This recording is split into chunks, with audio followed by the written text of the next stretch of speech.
Good evening, everyone. Thank you so much for joining us this evening for a City of Tampa Future Land Use Section update. Please be aware that this meeting is being recorded and a copy will be uploaded to our YouTube channel. With that, I would like to introduce our presenter, Alan Steinbeck, Director of Community Planning for Bridget Steinbeck Group. Alan? Thanks, Bryn. Welcome, everyone. I'm glad everyone made time to attend tonight. This is the last in our series of engagement meetings around this project before going to Tampa City Council to give them a briefing on these recommendations and to tell them what transpired in this round of talking to all the stakeholders and public who want to get involved in this project and that we've heard from. We've had some very successful meetings, some of them in person, which was great. This one is the virtual option that was designed for anybody who could not attend those meetings or otherwise just wanted to check in on this project and hear about the draft recommendations. We will be using Mentimeter tonight. So for those of you already on and ready to mobilize, you can go ahead and get on this and you can actually watch this presentation on your phone or computer separately from whatever screen you're on that I am showing. And to do this, you go to menti.com and you enter the code 3982-8345, or you can use this QR code as well. If you go ahead and log on, you can ask questions. We prefer that you ask questions tonight using this technology, the Mentimeter technology. And as soon as you get logged on, you'll be able to see a little question and answer section on your phone underneath the slides where you can go ahead and submit questions as I'm talking and during the presentation. At the end, we will go through those questions and I'll answer anything that you put on there. We're not going to be calling on people tonight. So if you do have a question and letting you talk the question out loud. So if you do have a question, please do go ahead and submit it in writing and we'll get that going. We'll also just receive comments in general if you have them. You can do that through that same functionality and they'll be recorded as part of the commentary for the project.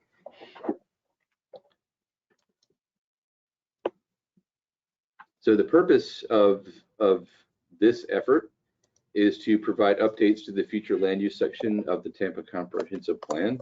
The future land use categories and policies really do shape the use, character, and intensity of new development. And the comprehensive plan is an important document in land development regulation and making sure that new development meets the city's vision. This is part of a larger update process of the comprehensive plan that's branded as Live, Grow, Thrive 2045 as we go out and look towards that 2045 future, planning for how to accommodate people, jobs, and address things like mobility issues and other types of infrastructure considerations. This has been a collaboration between the Hillsborough County County Planning Commission, which is the agency of record and the steward of the development of the comprehensive plan. We've been working closely with the city of Tampa, particularly with their planning staff and development staff to review these recommendations and to work very closely with them on a working group. And I really want to thank the staff members of the Planning Commission and the City of Tampa who've worked very diligently to get this project to where it is today. We as the consultant team are really just one partner here, and we've also been working hard to get us to this point, but it's been a great collaborative effort so far to date. The land use recommendations are built upon the vision for the entire comprehensive plan, and a vision has been established for the plan that in the long-term future, we desire for Tampa to be inclusive, sustainable, and a resilient city where the natural environment, historic character, and a diversity of cultures enable a vibrant setting for all. And that master vision statement is built on other statements that support that really across topic areas to try to address things like equitable access to high quality of life, protecting the natural environment, making sure that we use our land efficiently, and making housing available for all.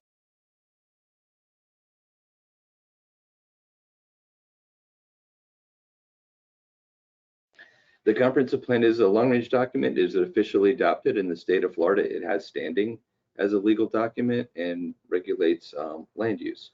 It has policies written in it that are a lot of words, and there's also maps that regulate this, and has several different elements in it, not just transportation, but also mobility, water, coastal management, etc.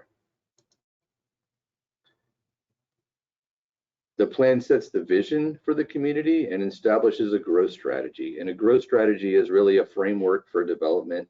There are specific rules to the game of a growth strategy, but the comprehensive plan embodies that and coordinates land use policies with infrastructure, housing, and community development issues, as well as environmental issues. The Land Development Code implements the comprehensive plan and includes specific regulations and standards for development, and it really has the specific regulations for site development, height of building, setbacks, and that sort of thing. So to clarify further, the comprehensive plan has general uses and specifies whether land can be used as residential, commercial, or industrial, and there are some different categories that exist for each of those general uses. It specifies density. When you hear number of dwelling units per acre, a reference in the land development process, those come from the comprehensive plan, and also intensity to regulate the floor area ratio of residential or non-residential development and certain mixed-use development. The Land Development Code has zoning districts that are designed to respond to the comprehensive plan provisions and specific uses listed within each zoning category that can be allowed, and then design and compatibility controls, design regulations, and that sort of thing that really helps specify what type of development and quality of development is desired in the community.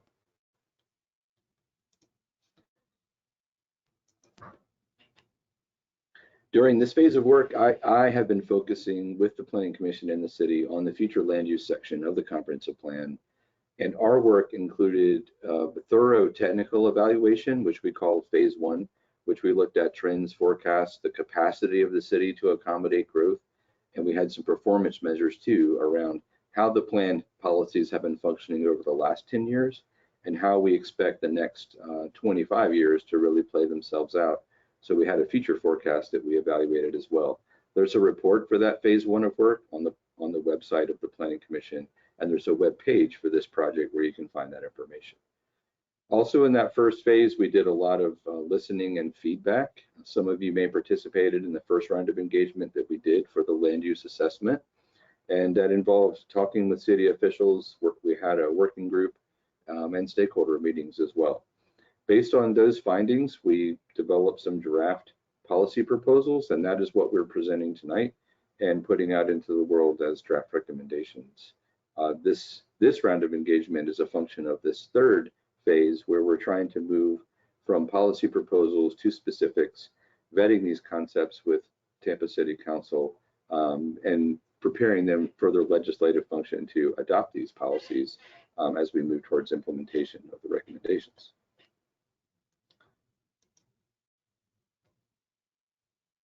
And again, for those of you who may have joined late or haven't gotten on yet, please go to menti.com or use the QR code here to get to menti.com. It'll take you directly to this presentation.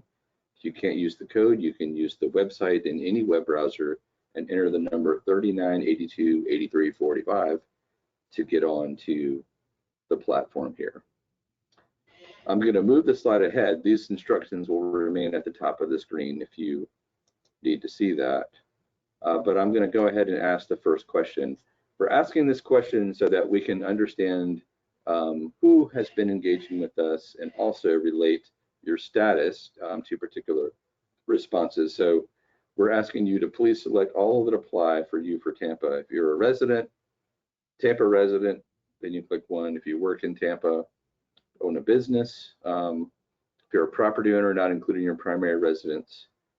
If you're in the real estate development industry, some kind of organizational representative, like we have talked to CRAs, CAC members, and other types of organizations. We're getting some responses now, which is good. A public sector agency representative or an appointed or elected official. So I'll give you a few seconds to do that. Our engagement that we're doing for this and for the last phase is fully documented in the reports that exist on the web page for this project. The first phase of work had a very extensive engagement process where we heard from many people, and there were many different questions that we asked about. And if you're interested in public opinion or what we heard that first round, you can go reference that report. We're doing a little engagement now to get some quick feedback from people as we vet these recommendations. And there'll be a couple of questions later where it's important for you to remain online and be available to respond via Mentimeter here.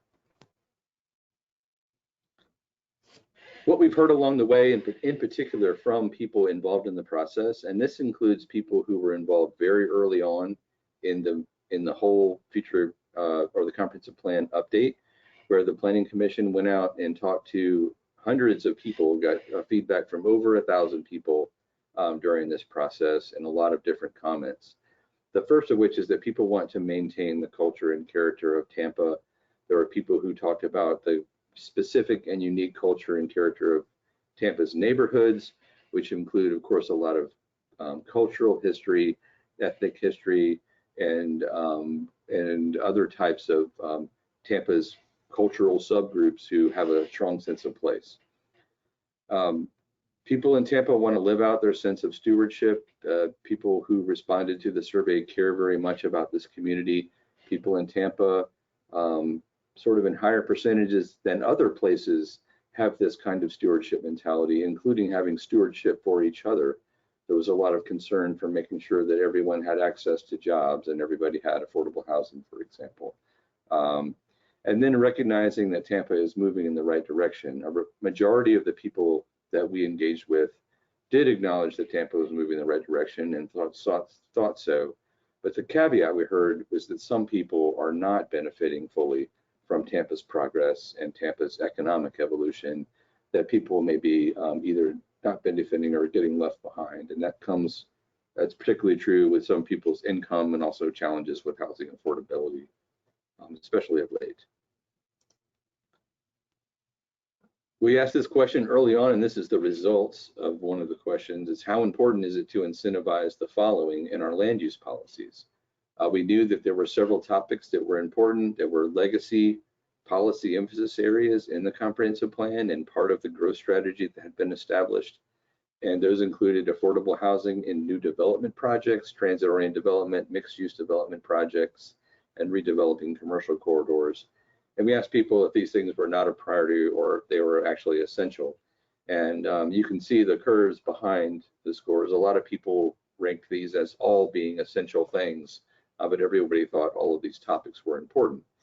And that was important to us because we responded to these topics in our development of the recommendations and really tried to listen to this effectively and make sure that we had some new tools and incentives that responded to this need for multi-topical emphasis. What we uncovered in doing our assessment and doing some listening sessions is there are some usability challenges with the comprehensive plan in terms of clarity and application. There's some places where there's a lack of clarity, making it hard to interpret. And so that's a challenge for people in using the document. There's some legacy policy tools in there. The comprehensive plan has had a lot added to it, and not a whole lot has been taken out over the years. So new policies have been layered in, and they don't always perfectly align with each other, and it does cause a little nuanced differences in areas of the plan that we probably need to clean up in this update. And then lastly, and I think most importantly, there are policy mismatches between the comprehensive plan and the land development code, where there are, because of some of the legacy updates of the comprehensive plan, and because the LDC has not always been updated as often, and for other reasons, there are just some inconsistencies between the two that need to be sorted out. And so this comp plan update is the first phase of that, and we've done that work accordingly. The city is now moving forward with working on a major update to the land development code, which will follow this work that we're doing here. As we were doing this work, there was some very important context to it. The first is that Florida statutes preclude what I call down planning, and that means taking someone's future land use category and their development rights and lowering those development rights, like lowering the density that's allowed on a piece of property as a function of a public decision or publicly initiated change to the development rights. So you can't do that in Florida without compensating people for what is presumed to be a loss in that case. So we knew going in that if we increased density and intensity to meet some of the market demand and to modernize the comp plan to accommodate some of the newer development that's being built in Tampa, that it could not be reversed without a lot of harm being done. And so we had to think about how can we create tools that create more flexibility than that in the plan. We also knew that we had to anticipate changes to the land development code. So as we've been making these comprehensive plan recommendations, we've been in close contact with the city, talking about the implications to the LDC, ensuring that everything that's recommended in the comp plan is feasible and viable, and that there is a fix in the LDC or a corresponding update to the LDC that can activate the comp plan in an effective way. So that took a lot of doing, but I think all of those conversations were well worth it to get to where we are now. There are several proposed actions of the future land use assessment. The first is to incentivize housing and housing affordability. The big emphasis being on market rate and publicly supported development. So affordable units set aside in market rate development as a function of the incentives and the bonuses that we've created. And then also to ensure that we have policies that align with and support the city's housing strategy, which is well underway. The city has a very robust program and has been doing some very extensive and difficult work, but also some very creative work in optimizing its role in creating housing affordability in the city. And we're trying to leverage that work and advance it in this work. The second proposed action expand incentives instead of changing land use categories. So again, back to that issue of not being able to take away something that you put into the plan in terms of density or intensity. We knew we needed to respond to market forces and provide some flexibility. We did talk to people who work in development, developers, the people who serve the development community and professional practice, and we heard that that flexibility was needed. This really shapes the community and yields community benefits by putting in optional incentives that people can derive. There are some things like affordable housing provision that become a function of development, and so the city and the community gets back benefits as development is built through the incentives that we're putting into these recommendations. And then I want to emphasize too that what we're doing implements the growth strategy we already have. We're creating a better set of tools here. We're not rethinking how the comprehensive plan envisions the city's growth. We're just sort of sharpening the pencils and putting some better tools in place to activate the growth strategy. And the vision for Tampa being a highly livable city with walkable neighborhoods and high access to economic opportunity in place is something that's been a part of the plan for a long, long time and remains to this day. The third proposed action, general set of actions, is to clarify and simplify the future land use policy language. And that is just for the sake of making it easier to understand, easier to implement in terms of legal interpretation, and easier to use in the development review process, hoping that we make more consistent and predictable decisions on development and reduce the number of changes that need to be made and applicants who are requesting rezonings, plan amendments, and other types of relief from the code and the requirements of the comprehensive plan.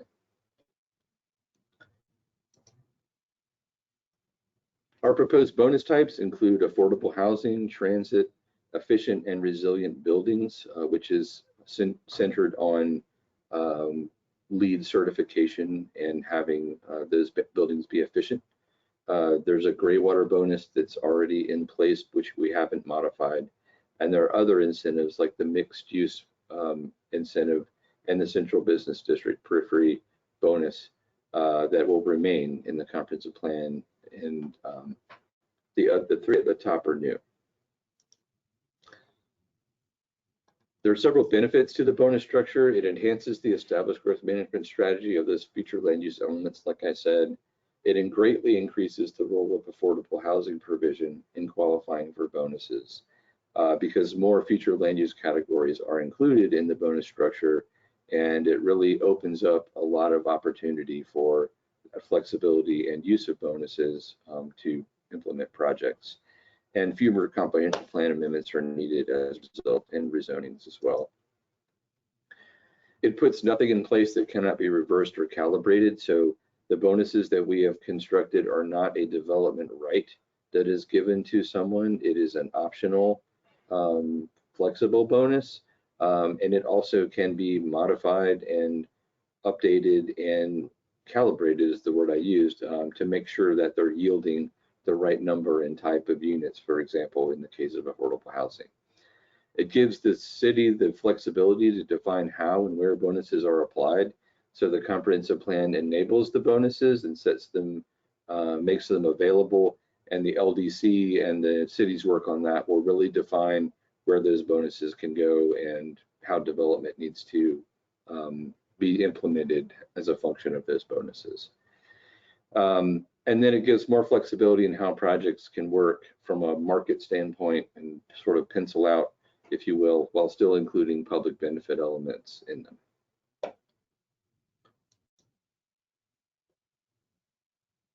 The affordable housing bonus is really the building block and the cornerstone of this. People had the most interest in this as we talked to the public and also as we worked at the staff level. And of course, it's been a major policy conversation going on in the city for a few years now, as we've had so many challenges with this topic. The map on the left is all of the areas in the city where residential is allowed. And we produced this map to give everyone some visual cues about how much of the city is really emphasizing residential development. And there is a lot of it. So there's a lot of opportunity here to reinvest in our neighborhoods, do rehabilitation, but also invite in appropriate infill development into the community. The affordable housing bonus is recommended to establish a minimum set aside to get a bonus. So if you come in with a new development, you need to set aside at least 10% and up to perhaps 20%, depending on circumstances, of affordable units in a project in order to just qualify for the bonus. We want to make sure there's flexibility for what types of units can be used. So our recommendations have lower income units get a higher bonus per unit. So if you're providing affordable housing for those under 80% of area median income, for example, then you get a higher bonus of density in your project. The report that we produced and that is on the Planning Commission's website has a lot of information about how those bonuses work and some details. If you're interested in going there and downloading that document, it'll teach you about how this particular recommendation is going to work. To incentivize those different tranches of housing, there's a sliding scale bonus related to the percentage of affordable units. And it really helps us maximize the use of other incentives to create more projects. So the bonus is an essential building block of making the affordable housing work, but there's other types of incentives like reduced parking, setbacks, or other types of dimensional criteria relief that may occur to incentivize housing. And of course, financial incentives that could be matched up as well to make sure that we're getting the right mix and amount of affordable housing as a function of new development. The transit bonus includes two types. The map shows the transit emphasis corridors that were part of the mobility plan that the city just completed. And those emphasis corridors are places where there's existing transit and planned transit. And you would get a modest bonus for being in those transit emphasis corridors. You would get a higher bonus for being in the transit-oriented development, which is, for example, in the area of the streetcar or any sort of permanent fixed guideway transit. And there's just two tiers of those bonuses. For the Transit-oriented development, we're recommending establishing a minimum density so that you have to build a certain critical mass of development in order to build near those transit areas to support the massive public investment that goes into building fixed route transit.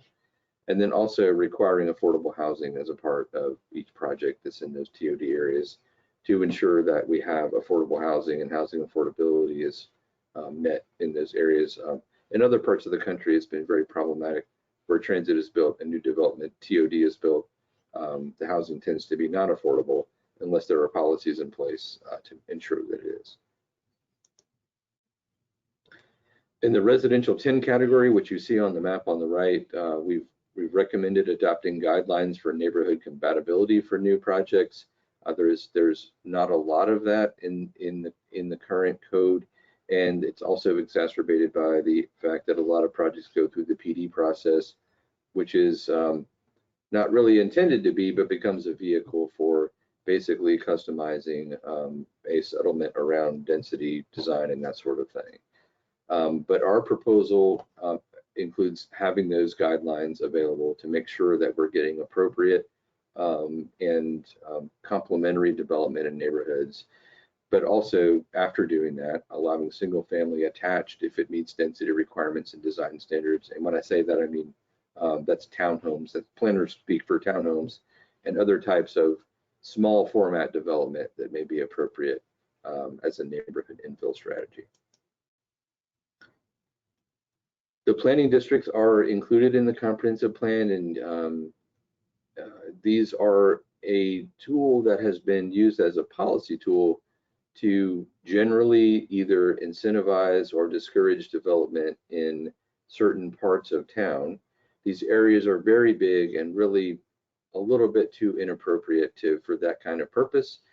So our recommendation was to depurpose them and not have them have that policy designation where we can afford to do that and remove as many of those as policies so that these become monitoring districts so we can understand, track, and report on where growth and development and change is happening and understand the unique dynamics of these places. Anyone who's familiar with Tampa knows that these different districts on this map are very different in how they function and their role within the greater city, and they deserve the attention of the more nuanced approaches to policy that exist in the future land use categories and some of these bonuses and incentives that we have recommended.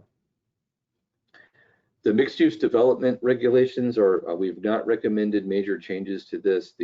What you're seeing on the map are all of the areas that have a mixed use future land use designation.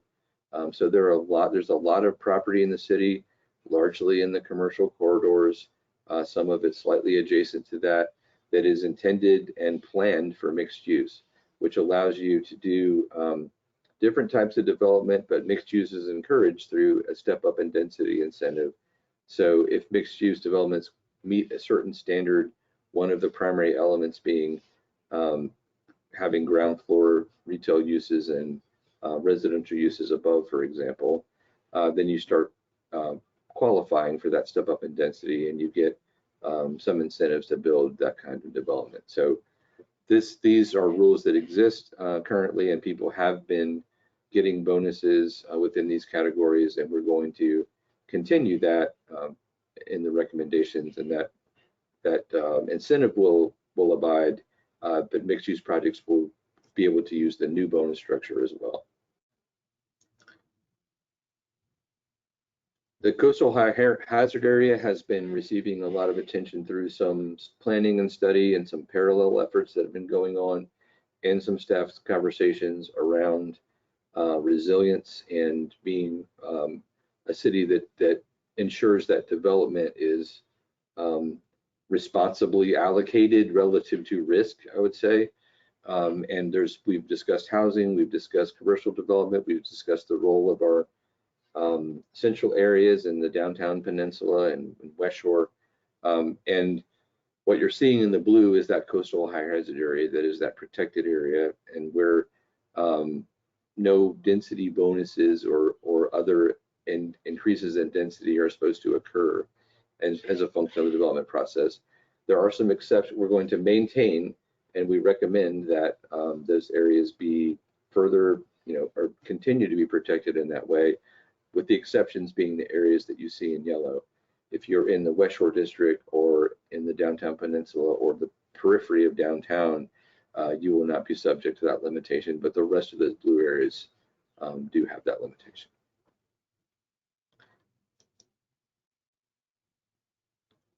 There are some urban form policies in the comprehensive plan, one of which is the urban villages concept. We're recommending to eliminate that as a policy designation. It was added in a previous plan update, and some of the policies were not maybe clear enough to apply, and also they were general and applied to several villages. We have recommended promoting the goals of this policy through the incentivization of CRAs, and really thinking of it as not just urban village, but how can we make the policies help with redevelopment and address some of the community development issues as well, and not work in concert with the CRAs are trying to do, and not at cross purposes in any way. But we are recommending to sunset the community plans. These are not the CRA plans. These are neighborhood community plans that were developed many years ago, some of which are over 10 years old, and they're adopted by reference in the comp plan, and we're recommending not having those adopted by reference anymore. They're sunsetted. And then exploring policy direction for areas of the city, not in the CRAs, but currently in urban villages, to ensure that we do have designated infill areas where certain types of change is incentivized and desirable, and that the city's land development code and the comprehensive plan all have that covered in them. And with respect to the CRAs, really focusing on promoting the rehabilitation of housing, incentives for affordable housing, new business development of underutilized sites, and the adaptive reuse of existing buildings. And this group of strategies is really about that infill development that's meaningful for those places, rather than just relying all on new development for change. It's a neighborhood stabilization strategy to develop policies that promote those things, and that last bullet there on the slide. So that concludes the presentation of the and a summary of the proposed recommendations. I wanted to spend a minute engaging with you all. We'll get to the questions in just a minute, but I need you to answer a couple of questions here while we're on this slide. The question is, with respect to these proposed recommendations that you've heard about, I believe, one, they will have a positive effect on the city and my community. The second one, they will improve the ease of use of the comprehensive plan in conjunction with the land development code. And the third one, they will lead to better development outcomes. So you're going to take your finger and slide that little number to what you think the answer is. You can see there's mixed feelings at this point. To the left, you see a disagreeer, and to the right, a strongly agree. And the numbers there in the middle show the average of the responses. So I will give that a second.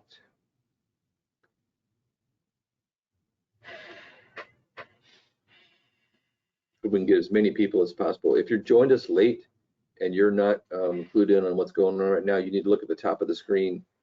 Go to menti.com and use that code at the top of the screen, and that will give you access to these questions and enable you to give us some feedback.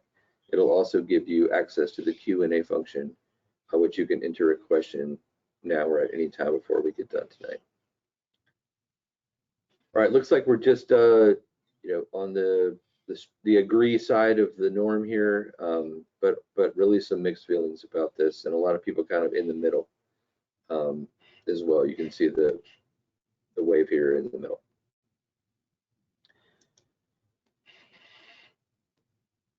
And now I want to ask you, what factors shaped your response regarding these recommendations and how they will affect the city? So even if you did not have a positive view of these recommendations, what was really on your mind? What were you thinking as you were answering those questions? I'll give you a second to write those out.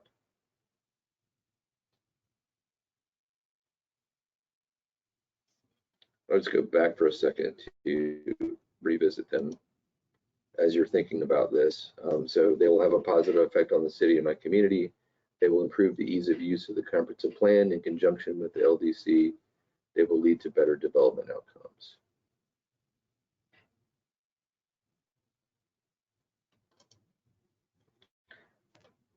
And whether you agree or not, we very much have been focused on getting better development outcomes, both in terms of process, but also outcome. The inconsistencies between the LDC and the comprehensive plan sometimes lead to some conflict in the land development process and how they're reviewed and brought before the public and brought before city council. And we're trying to make things more predictable and more understandable for everyone in that process. So we're getting some responses now. That my zoning becomes R10 and I can put 2 residential units on my lot. I believe that the status quo is failing all of us, and we need to change to match modern cities. Lack of connection between land use, especially with environmental issues. We've heard a lot about that actually from different people about the environment and maybe not speaking to that enough in this. Every recommendation should be evaluated individually. You are not making it easier for people to plan and develop. You are trying to micromanage. Interesting. People can figure out what they want to build and don't need the city's help. I think to that person, I would say, I respect that what you're saying. The bonuses are intended to be flexible for people. We've injected a lot of flexibility in the comp plan anyway through these recommendations, and if passed, it'll be easier to get things done and more options for how to do them. It seems extremely vague of who is actually benefiting and how it will affect my business. These are, higher level policy recommendations, so I can understand why it's a little hard to make that connection. I think for us, Tampa has been growing very fast and is forecasted to grow very fast. So being able to accommodate the people that want to live in Tampa and the people that need to find affordable housing in Tampa, I think is just good for Tampa as a city and a good economic development strategy. Sort of pulling up the rope or the ladder and trying to be too aggressive in limiting development is something that limits its business opportunity and does affect everyone who's in the business of serving people in Tampa with their businesses. Neighborhood and investments in them are important to the city's success. I don't think this update gets that. Okay, this is all fair enough. I think if you all may have seen the longer format conversations we had about these, there's a little more in there about the connectedness between what we're proposing and the benefits of them. For those of you who may want to see more, there are the reports and there is a documentation of these recommendations with all of the why, what the desired outcomes of this recommendation, and it definitely connects the dots for you a little more. So if you're still wanting more or concerned that this is too vague, I would commend to you that report, which is not long, not hard to read, and it's very easy to flip through. You can get the gist of it without a whole lot of hassle. Just going to go ahead and see what else is said. I'm not going to read all of these. Tampa needs to change to accommodate for our most vulnerable residents, especially around base densities, and I agree with this plan. So yes, we are trying to be inclusive of different housing types, people of different household economics, and that sort of thing. And I think this is an aggressive step in terms of adding more density. But we have heard from a lot of people about vulnerable residents, affordable housing, and a lot of concerns about, how far can we go? So this slide is just to make sure that we, if you'll answer this question, I would like to know more about the following recommendation topics. Select all that apply, and this is going to help us as we go to Tampa City Council and as we talk about this project further to really understand where we need to place emphasis in our communication strategy to you all and to anyone interested to make sure that we are giving enough information and the right information about what people are really interested in. So we're getting some responses now. And I appreciate everyone's participation. I know it's difficult to make time on a weeknight and to invest your personal time in doing this, but I very much appreciate you coming out to participate in this meeting and hear about this project. Okay, looks like a more interest in affordable housing bonus incentives and a little bit of interest across the board in these other topics. You all can keep answering. I'm going to move on to the last bit here. So what happens next? We are working with the Planning Commission, and my firm will be assisting and helping writing the specific policy language and moving this part of the greater project forward. The future land use section is the part that we are working on and talking about tonight, but it's also part of a larger strategy to update all of the different sections of the comp plan through a series of updates that have already commenced. And by the time we get to the end of these cycles, every section of the comp plan will be updated and the major update will be complete. The future land use section is going to be going forward in the February 2024 cycle, which gives us about 6 months to work out all of the issues and details and prepare that language for the consideration of City Council and the Planning Commission. If you want to learn more and provide comment, I do encourage you to comment in this presentation, but that QR code takes you to the Planning Commission's main page for the comprehensive plan update, and you can also search for future land use assessment, and there is a page for this effort that is a subset of the larger one, and that's where you can find the report that I referenced during this presentation to see what's written about the summary presentation that we've given you all tonight.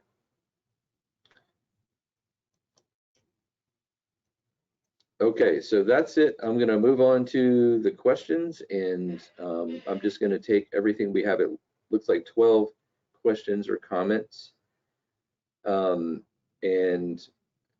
we'll go through them one by one. I'll try to give you an answer to each one. If the plans are approved by City Council based on the committee's recommendations, when do they go into effect?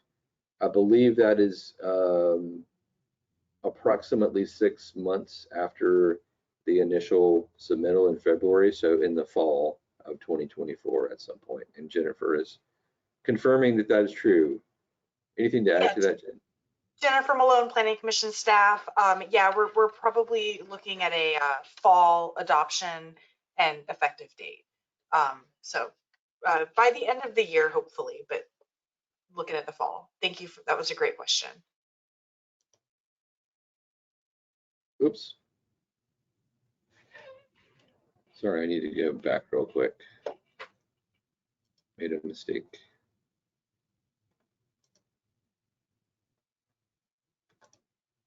Okay. Does the intensity just involve the base floor space or overall square footage of the home, even if it's multi-story?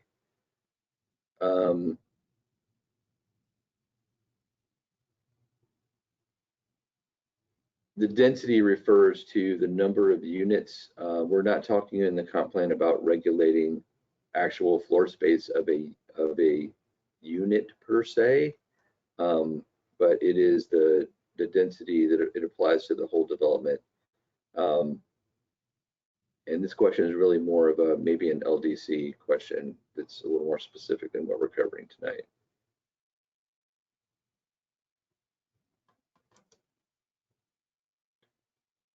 I recommend emailing and asking that question if you want further information.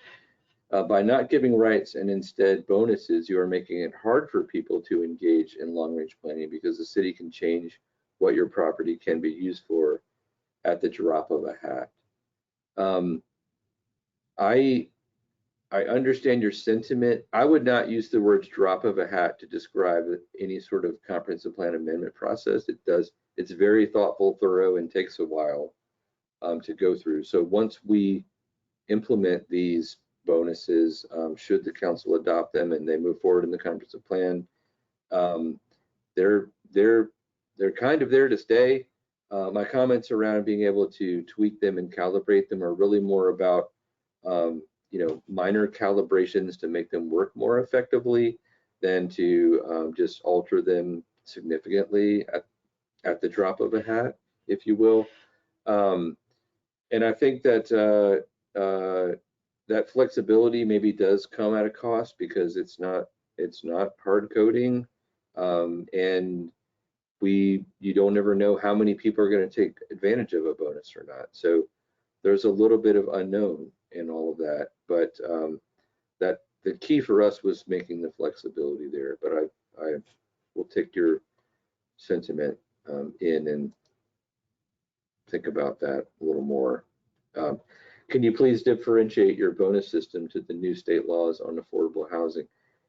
It appears the state law offers more than the city is offering. I believe you're most likely referring to the Live Local Act, which has a 40% set aside as the threshold to that program, and if you have that 40% set aside of affordable units, then you are eligible for the Live Local Act borrowing of zoning, as I refer to it. That makes it easier to do affordable housing development. That is true. So that system is really geared towards affordable housing developments that are tax credit based, not really private developments that have affordable housing set aside in them. Our bonus structure is really designed for private development with affordable housing units set aside in them. The Live Local Act, because of that high threshold, is really only going to be used by low-income housing tax credit developers and other subsidized traditional, I call it, affordable housing projects. And that's the big difference. The Live Local Act is a by right legislative mandate sent down to us by the legislature. The bonus structure is optional, has rules to it, but provides the flexibility rather than a defined mandate. If you are going to force people to build things on transit-oriented development corridors, can you explain why this is not a taking? City attorneys have said forcing people to build things is a taking. None of what we're proposing is forcing anyone to build anything. We're just incentivizing development in transit corridors with the bonus structure, and there are no mandates. If you want to get the full bonus for the TOD, we have recommended minimum density and required inclusion of affordable housing, but that's only if you take advantage of the optional bonus that's available and it's not actually a mandate. How do you plan to be proactive in distinguishing the areas/neighborhoods within these districts? This is a difficult topic because our regulatory structure and regime in Tampa needs to be fair, objective, treat property owners fairly and the same, yet our neighborhoods have nuanced needs with respect to infill development and what we want to incentivize there. One good example is our historic districts. Another good example is our CRA areas. And even West Shore and downtown are different and need to really be treated differently from a land development regulation point of view. So I would say the plan is already proactive, and the future land use categories already embody a proactive approach to the growth strategy, and they provide an envelope within which to develop that I think is appropriate for those areas and differentiated within those areas. From my perspective as a community planner and a community developer who's done a lot of neighborhood stabilization work, a lot of rehabilitation work and work in lower income neighborhoods, it's not a one-size-all situation, and land development regulations need to be crafted carefully to ensure that you're really promoting equitable development and meeting the community development goals of those kind of areas. That's just one example of where there's nuance. And the challenge of it is we had set out a goal as a team, and in talking to the city and others who are the stewards of these regulations, that we don't want to create customized regulations for every neighborhood. We want to have as consistent as possible, getting back to what I was saying initially, to be objective and fair and consistent in how these things are applied. So there's a little give and take here, but we're trying to make sure that we're thoughtful in how they're applied, but also just be fair to everyone at the same time. Tough question. The current bonus for mixed use is not sufficient, especially given that every mixed use is required at the time and expense of a city council hearing and can't be done as of right. Yes, so as of right, for those of you who aren't familiar with that term, it means it can be done administratively without having to get a city council approval. And we do have, we desire in this to reduce the number of projects that have to go before city council for a public hearing and their approval. And if so, for example, if you meet certain criteria and you get the mixed use project and you meet bonus criteria, that would be an administrative decision and can be done as right. And if you're following all of the rules that we're working on to create within that bonus structure, you won't have to go to a public hearing on that project. Coastal high hazard areas are some of the most valuable land in the city. You should want people to build there if the city wants to grow its tax base. It would be a good way to grow the city's tax base, but we're trying to keep people out of harm, especially anyone with vulnerabilities like very low income households out of harm, because those people have sometimes trouble evacuating, and it's just more difficult for them to prepare for events. But yes, there's a give and take here. I think the large body of evidence is that people want to protect the coastal hazard area, and that's been our emphasis because that appears to be the large majority view here. Is council prepared for both the comp plan changes and LDC changes? Hey, Alan. Yes. Mm-hmm. I just wanted to add a little bit to that coastal Sure. high hazard comment. Evan Johnson, Chief Planner, City Planning. Just to be clear, while we are proposing to reduce or restrict increases of density and intensity within the coastal high hazard area, there are still several areas within that, including places like the Channel District, that would still be considered an exception to that rule. That are also some of the most valuable real estate in the city as well. I also wanted to point out that we're not doing this within a vacuum. This is a state mandate that was in the statutes as far as when we're increasing density. There are some mitigation measures that we have to put into place. So this is part of that effort as well. So I just wanted to make sure that it was clear that we're not doing it in a vacuum. We understand those challenges, but we're also trying to balance the need for high value new development with the fact that we also have to fund rescue efforts, shelters, and various other mitigation measures as well as a result of putting too many people or more people in the coastal high. Thanks, Evan. Appreciate that. We're on question 9 of 17. We're more than halfway there on this. I'm just going to keep going and answer all of them. Is council prepared for both the comp plan changes and LDC changes? I would have to surmise yes. We went and briefed them on after the first or during the first phase of the project, both at a city council workshop. I personally went and listened and met with the council members. I would be doing that again in advance of the meeting on the 28th, and the city has released an RFP for major LDC updates. So all signs point to yes on the council being prepared for these changes and really being well informed and briefed up on these recommendations and these strategies. And that'll certainly be the case after we get done with the work that we plan to do at the end of this month. Are there changes to the map coming to address equity concerns? We have not. Alan, can I just Please. add Sure. something to that Mhm. first one?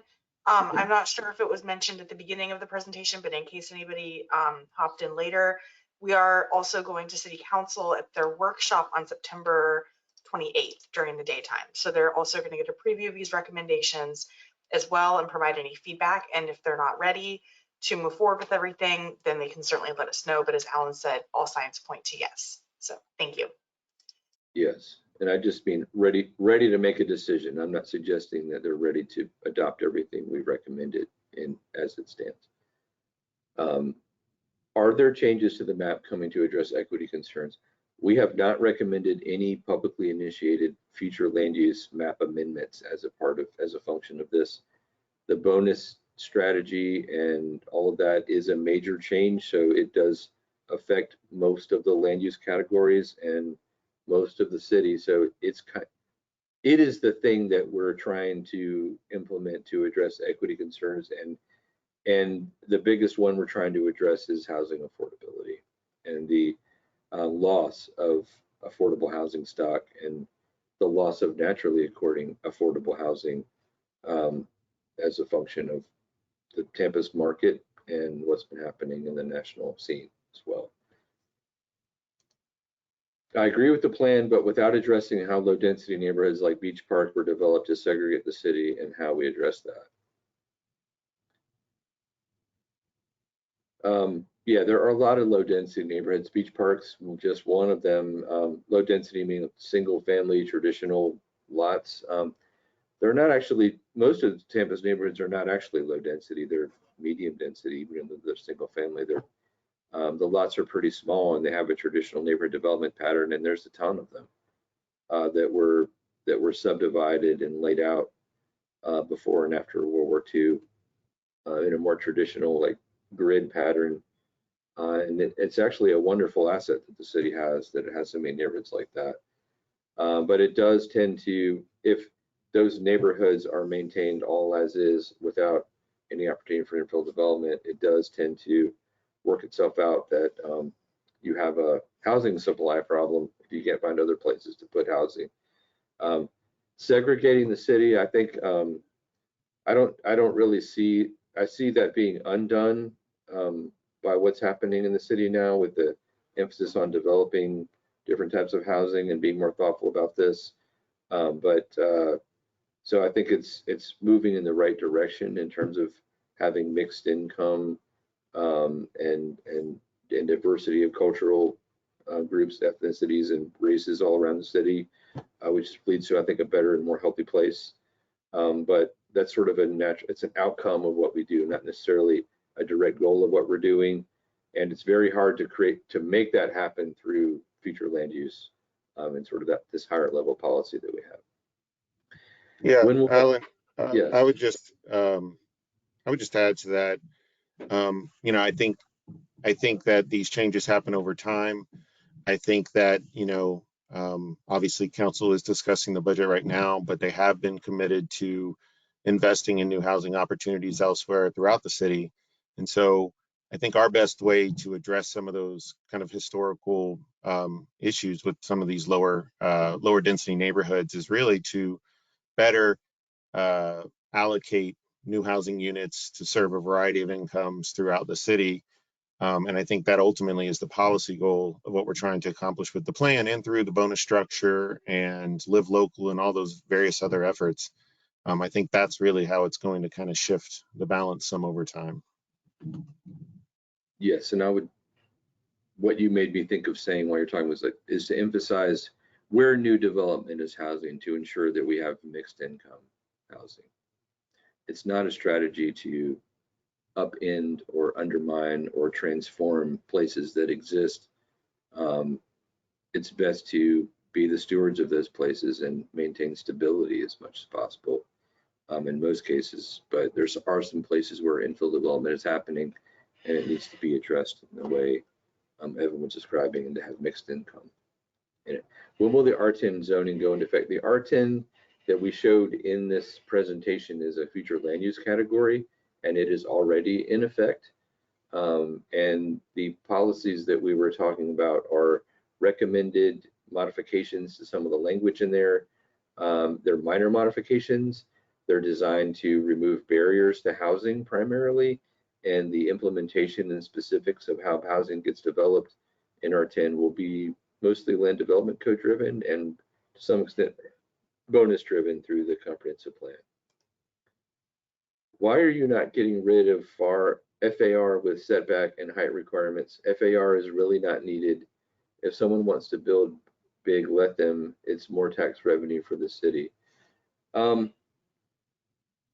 is sort of an odd tool, the floor area ratio, where it's regulated by the building area divided by the site area is what the math is, and that's the ratio part of it. For those of you who aren't familiar with that, I think what you're probably describing is more of an approach of form-based regulation, where you kind of define a box that is appropriate at the site level to build in and rely on form base controls rather than FAR to do that. And you're also suggesting maybe that FAR should be taken away and let higher density developments build. I think it is important to do some regulation of intensity. You notice there's places around the city where there's some very big buildings that have been built over the past, most of them residential, that are very tall and very big. The commercial areas have a lot of allowances in them, and even downtown doesn't have any density regulations in them or FAR regulations. So you already have some places where you're allowing and incentivizing a lot of development. And I think that's intentional as far as the comp plan goes. If that is the case, can we start the planning process now, knowing we will be R10?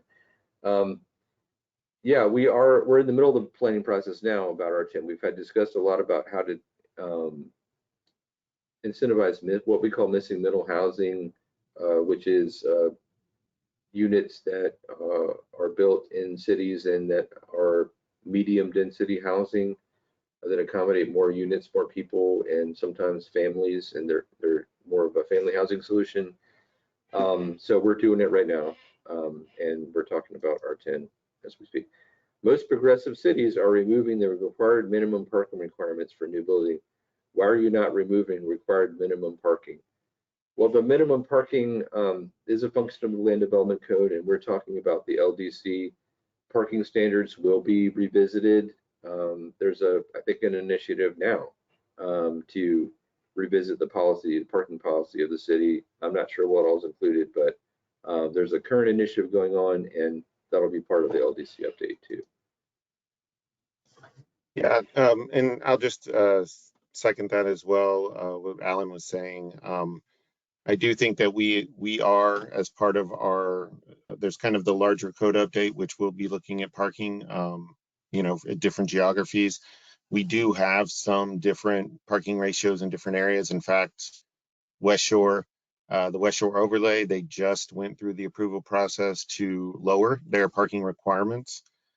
So while I know, and I believe there's at least one zoning district in Ybor that doesn't have a parking requirement as well. But ultimately, our goal is to revisit as much as we can with the code update. In the interim, I could see us looking at some parking flexibility as it relates specifically to affordable housing within the code. So that I would see as something that might be happening, that we already do some of that for affordable housing projects that meet certain criteria. So it is something that we're trying to increase flexibility. We know that a lot of the standards that have been in the code are unnecessary to be as high as they are. I think ultimately the attitude is to try to create as much flexibility as possible and let the market kind of decide what makes the most sense depending on the use. So stay tuned. There will be a lot more conversations about parking. Absolutely. And this was about clarification of the question before. They were asking about residential max square footage. Based on lot size, what is the max square footage of a residence? Is the max based on base floor or overall square footage? It's based on overall square footage. There's no regulation that I know of. It's just about the base floor footprint.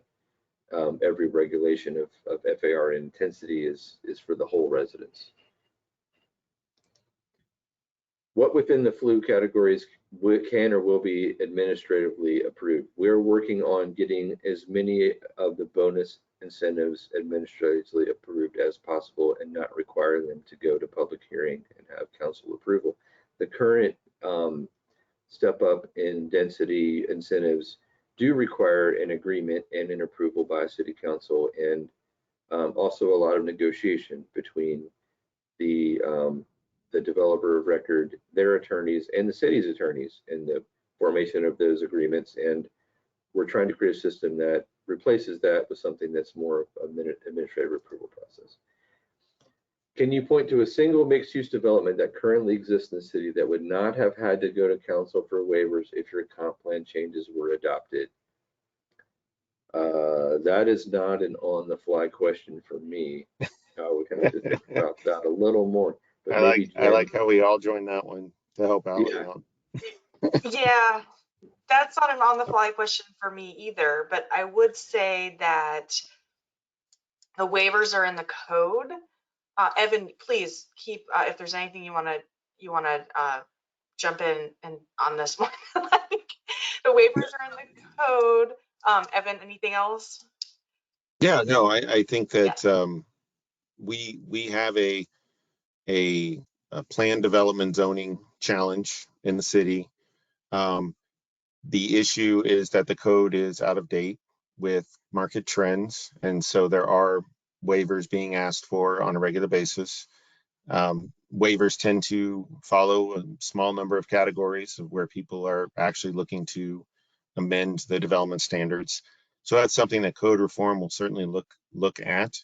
Now, the plan, mixed use categories, the zoning categories for the most part are not necessarily what's keeping mixed use from occurring in any given site, but the site flexibility that a PD, a plan development zoning allows, and the fact that it has become such a common tool in the city because of those challenges with the code. I think that's why we are where we are.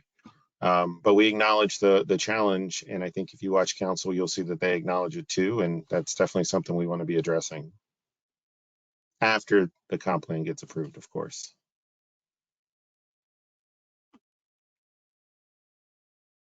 Okay, who do we speak to currently R60, future land use R10, and the city keeps telling us we cannot put up single family attached homes even though we have 0.2 or an acre?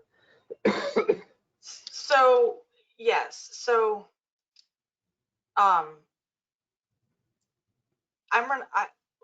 you can reach out to me and we can get with you on that. I can put my email in the chat.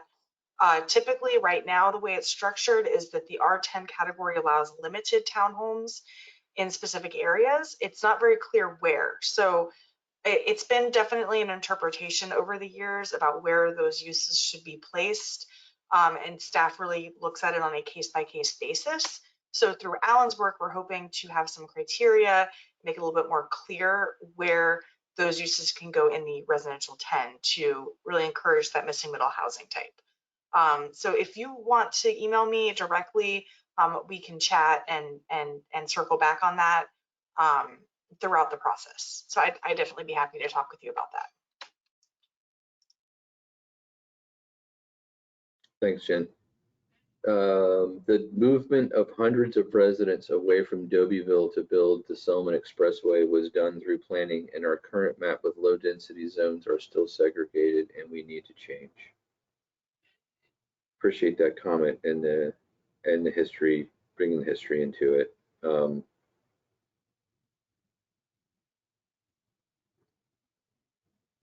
Not a question, but a comment.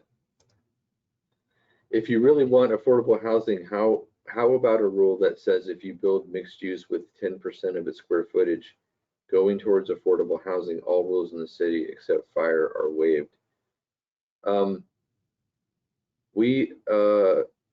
We do really want affordable housing. That is true. So I think we're maybe on the same page there. Mixed use with 10% of square footage. I think something like that is not a bad idea. There are projects, mixed use projects, and ways to have a project be evaluated for its floor area ratio instead of its density, or some combination of floor area and density. We have not talked through all of those details yet, but this is a good idea, and we'll consider something like this. Evan, did you have something to add? Yeah, no, I would just say that it sounds to me that we're talking about so as Alan's been talking about, the approach is very much incentive based. We're trying to find the regulatory incentives, and our housing folks are looking for the financial incentives, whether that be funding or whether we're talking about addressing it through fees, to address and encourage affordable housing. As far as requiring something, that's where it gets a little bit more challenging, because then we fall under state statute to have to make sure that we are essentially returning the value of anything that we are requiring to be set aside for an affordable unit. Now, there are places in the state that have done it. The best example of that would be down southeast, Palm Beach County. but there are others that have been discussing it. But that statutes changed several years ago as far as what that looks like if you're going to require it, and what you have to return to the developer, whether that be in bonus units or otherwise. So our approach thus far is to really try to incentivize it, accomplish many of the same things, but not go down the role of a regulatory fight over requiring it development by development. Yes, that's a good clarification and a reiteration of the fact that we have an incentive-based mindset on this stuff. You really need more incentives to keep existing businesses in the city. If you're an existing business owner, the city makes it impossible to remain in the city if you want to grow. I'm not sure everything that you may be referring to. I know, being a business owner myself, I know how hard it is to operate a business, and there are very few incentives for someone who's already in business and up and running. And unfortunately, that's not a topic that the comp plan can really address through future land use categories necessarily, unless you're in the redevelopment or investment in your physical property business. But I hear you that it's difficult, and we'll talk about this and see what we can make of it in terms of business incentives. That is the last question of the night. I appreciate everyone's time, and without objection or without further adding to tonight's commentary, I'm going to suggest that we close tonight's meeting. Evan or Jen, did you have anything else to add? No, just to thank you all for attending. I believe, Jen, we're going to try to follow up with everybody with reminders. Anybody who registered tonight with an email address will follow up with reminders of upcoming workshop, as well as any other public engagement as we move forward with this effort. And of course, if you have specific questions, I would start with Jennifer Malone. She's the keeper of a lot of this effort, but of course the city staff we've been working very, very closely on all of this, and be glad to answer any questions you might have. Yes, thank you, Evan. Yep, just be on the lookout for an email, and we do appreciate everyone's time tonight. So we'll definitely follow up with everybody with some dates and my contact to answer any questions you may have. All right, thanks everyone. Have a good night.